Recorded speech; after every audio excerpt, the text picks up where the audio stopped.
In a forgotten village, some of the men are found in the threshing yard, every bone in their bodies broken. But the true spectacle of horror is found at the village entrance. A man tied to an electricity pole, his head and feet cut off. This is the legend of Turkey's first witch, and the story of how a cursed village was silently erased from the map. Some stories exist that push the boundaries of the mind. The event I will tell you about today describes not only the extent of human cruelty, but also where evil can lead once it begins. I am journalist and author Maida Perel. Today you will listen to the story of the first witch incident ever spoken of in Anatolia, a legend that was never entered into official records but still lives on in memory. How it changed the life of a village, of a woman. The story of Turkey's first witch. We are now going to the year 1972. We are in a village claimed to be in Zara Sivas in central Anatolia. It is a very beautiful village with its steppe hillsides and threshing grounds. Everyone knows each other. Life flows in its own rhythm. However, Fatma is born, and events begin to unfold differently. Fatma starts life unlucky. She loses her father shortly after she is born. Her father is found in a dry creek bed with bruises on his body and a gash on his head.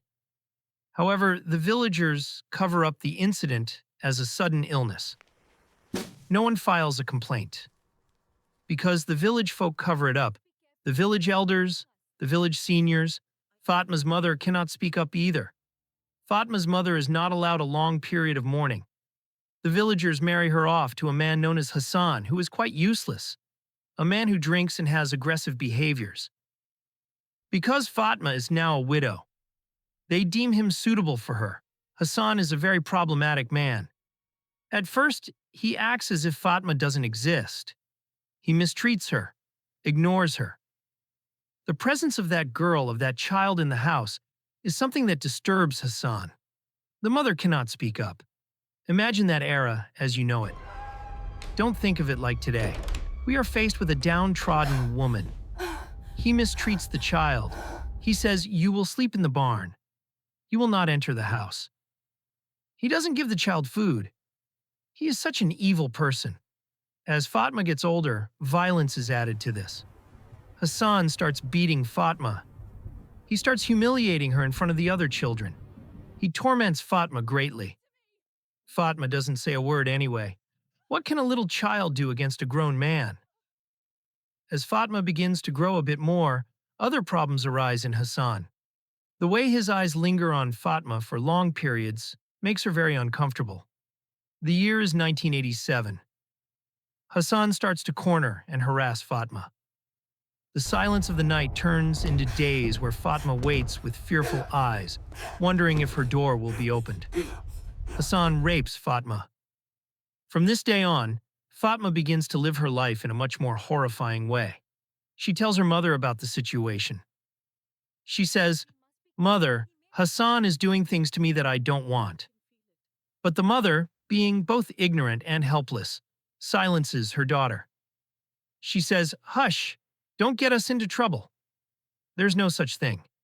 Let this subject be closed," and she closes the subject. Day by day, Fatma begins to turn inward, to close herself off, turning into a person, a little girl whose unhappiness is evident in her every state. She is drawn into a bottomless darkness that her mother also knows about, but keeps silent on. In the process that follows, events develop as such. The mother tries to marry her daughter off to a few people to save her from Hassan, but each time, perhaps to keep Fatma for himself, Hassan sabotages these attempts. He somehow starts an incident, an event, and ruins it. Fatma cannot marry anyone. It's not that she is of marriageable age, but the woman tries to make a move to save Fatma, but Hassan doesn't allow it. According to what is told, we are in August of 1987. While Hassan is in a revelry with his useless friends, he boasts to them about what he does to Fatma. His friends get certain ideas about Fatma. As the girl enters or leaves the village square, they start whistling behind her, calling out to her, making strange, meaningless jokes. A kind of crude behavior begins to take place. One evening, while Hassan is at home, his friends come over to their house, to Fatma's house, to have a good time. Hassan sets up a That's drinking table in perfect. the garden and sits with his friends in the garden of the house. Fatma and her mother are inside. Gonna be In a the long later night. hours of the night, his friends enter the house and rape Fatma. Fatma, who experiences a gang rape like this, completely gives up on life that night. Because neither her mother can help Fatma, nor does Hassan prevent what is happening. In the part that follows, the women of the village also start to become aware of this incident. The women in the village, the young girls, and Fatma, who until now was only scorned, pushed and shoved by men, now starts to suffer abuse from the women of the village as well. They also call her names.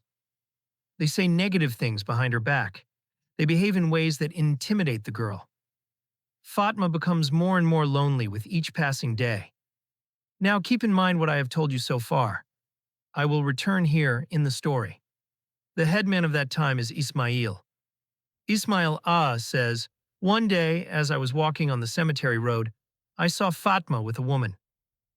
This woman was very And it wretched, grows with a colder terrible here. appearance, tall, large, with black hair, old, her face full of wrinkles, a dark woman.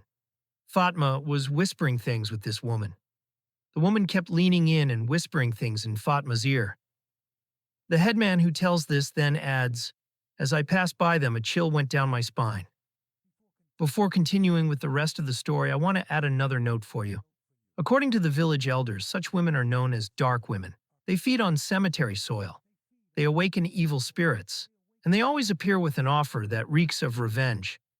Now, I will tell you the rest of the events, but I gave you this information because the village elders attribute what happened to this woman called the Dark Woman. That's why this information was important. Now, I return to the legend. One day, Fatma goes for a walk by herself in the complete opposite direction of the threshing area where everyone goes. At that moment, as Fatma is walking on the road, the branches of the trees suddenly begin to sway. It's as if the wind picks up, the wind increases, the leaves begin to rustle, and a strange heaviness forms in the atmosphere.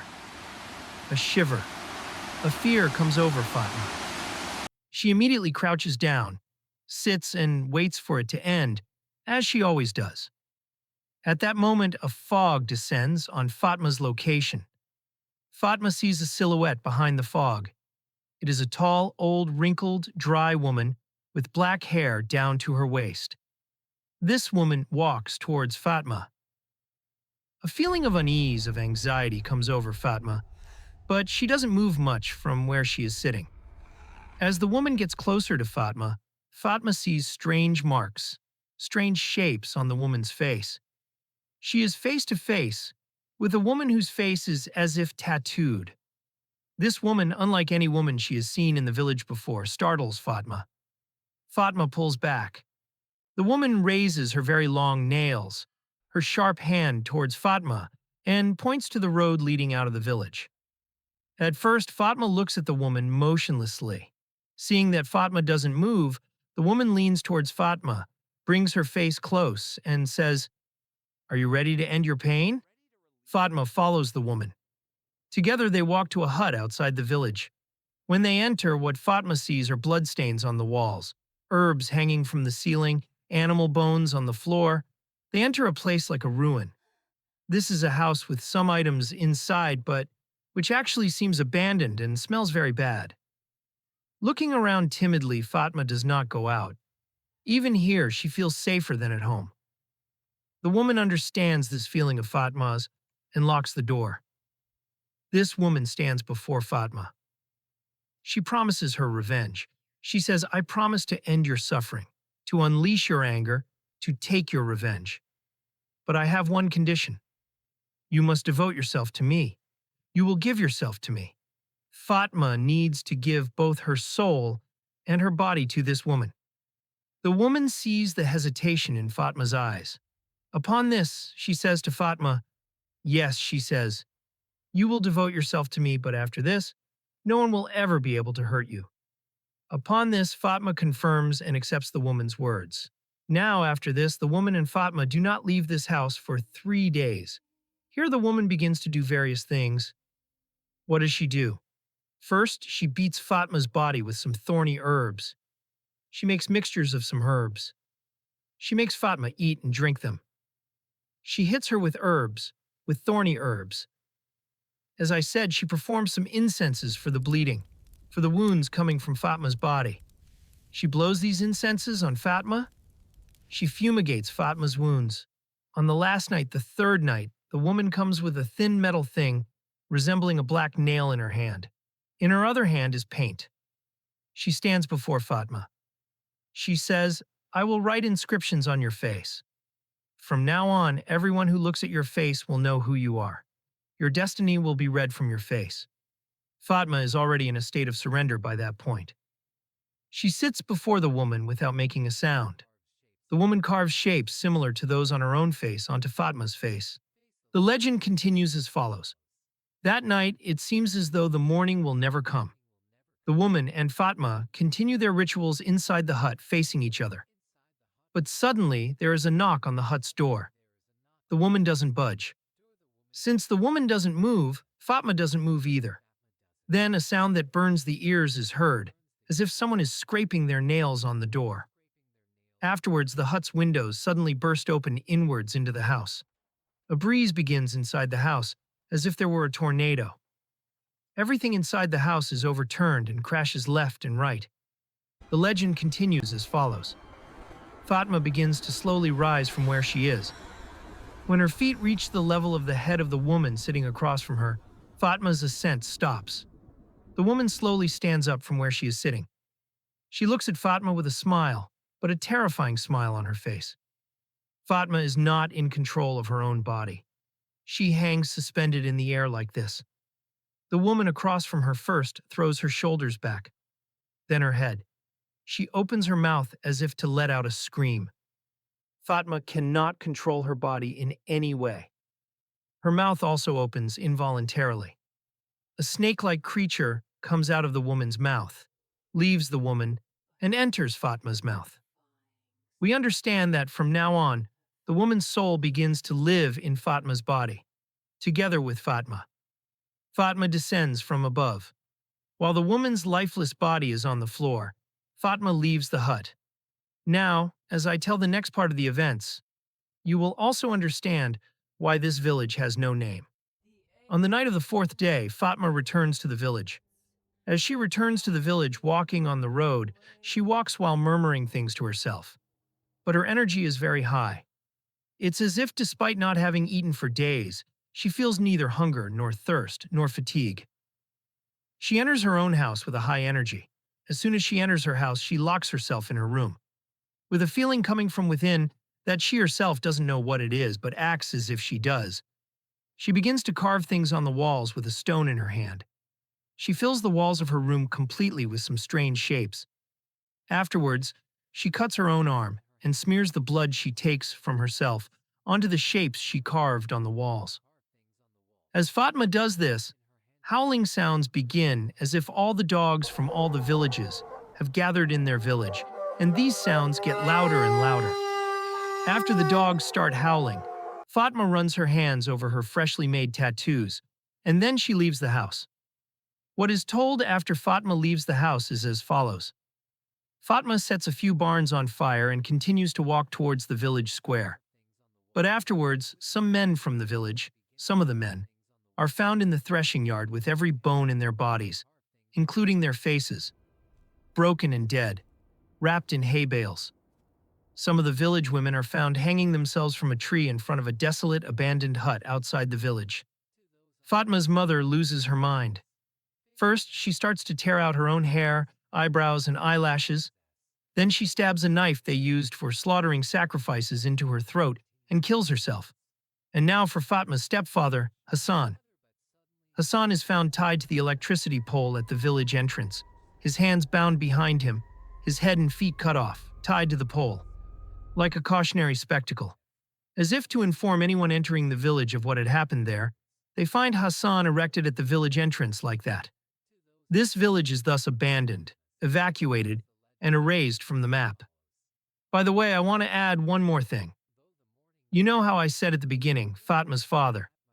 He was found dead in the creek bed shortly after Fatma was born.